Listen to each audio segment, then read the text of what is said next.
highlight at the top, Toby Awaka scoring 2 of his 9 points in the game. We've, throughout the years of basketball, watched players take over the game scoring the ball. I think this might be the first time I've seen a game where a guy took over the game rebounding the basketball like Toby Awaka did tonight. An absolutely dominant second half performance. How many of these did he have in the second half? He had a grand total of 10 of those 15 rebounds that he finished with in the second half of the game. Just absolutely owning not owning it, manning the glass, like grown manning the glass, like what we talked about all week long about him being potentially the strongest in terms of strength Wildcat ever. That was on full display for the nation tonight on ESPN2 that watched that basketball game, and the way that he absolutely just pummeled San Diego State in the second half of that game to give his team opportunity after opportunity at the offensive end. The Wildcats finished with 14 second chance points in this game. Just, I kind of go back to we used to do this thing on TV here when I was at Fox 11. It was the hit of the week, the hit of the week. So every game, I would find the best hit by an Arizona Wildcats football player, and that was hit of the week. And then you might remember Will Parks had that hit against the wide receiver from Oregon State. And basically, I retired hit of the week after that because I was like, there's never going to be anything better than that hit. Never. So we might as well just retire. I just retired that award after that hit by Will Parks because there was never going to be anything better than that. I don't know that there's ever going to be a rebounding performance better than what we saw tonight from Toby Awaka. That's my top takeaway. 520-848-1290. Guys, we'll start with Kelvin Eafon. Kelvin, your thoughts on what you saw tonight?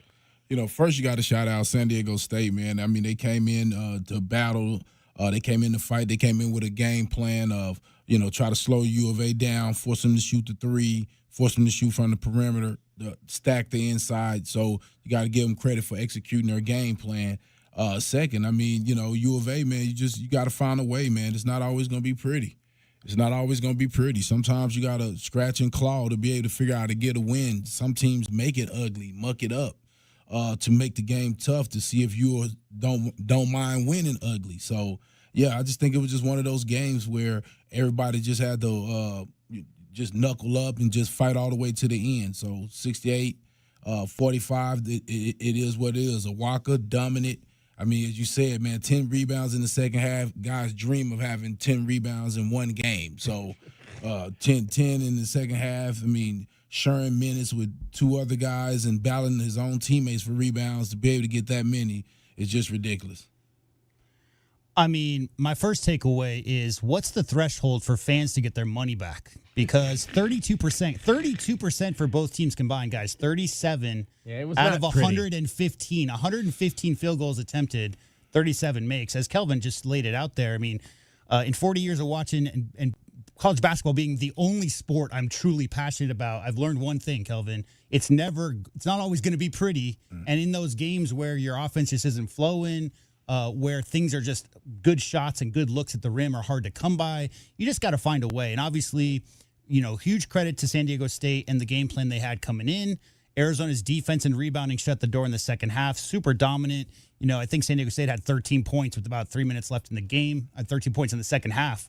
With about 3 minutes left. So, on to the next one. It's definitely a lot of good film for the coaching staff to look through.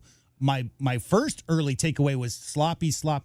There's a lot of poor turnovers in that first little 10-minute stretch. San Diego State offensive rebounds on their first 2 field goal attempts, but Arizona, figured it out, found a way down the stretch, and just dominant defense on the second half.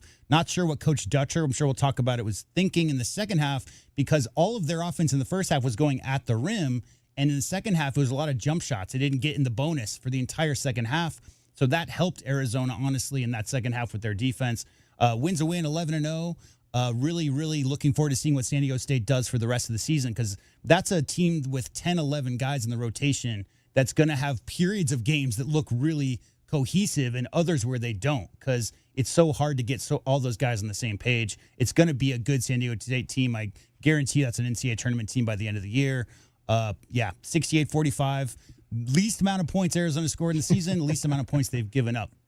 Yeah, I think I said 60. I didn't think they'd get to. I didn't think they'd get above 60. I certainly did not think that Arizona would hold them to 45. No. In this game for sure. Boisterous crowd, but surprising. Only 10,567 was the announced number tonight. It seemed like there was more than that there. I'll have to go back and see what the crowd was last year, but I thought it didn't seem like there was that few of people in the building. Okay, well, let's just figure out. So the NFL decides they want to play games on Fridays. The college football playoff decides they're going to start their games halfway through December. True. I wonder why. I mean, there's other, like, this is the war for eyeballs that's going on right now in sports. All the sports this time of year are trying to scramble to get everybody to watch their stuff. I'm sure if the college football playoff wasn't going on and there weren't NFL games going on today, there might have been more butts in the seats there.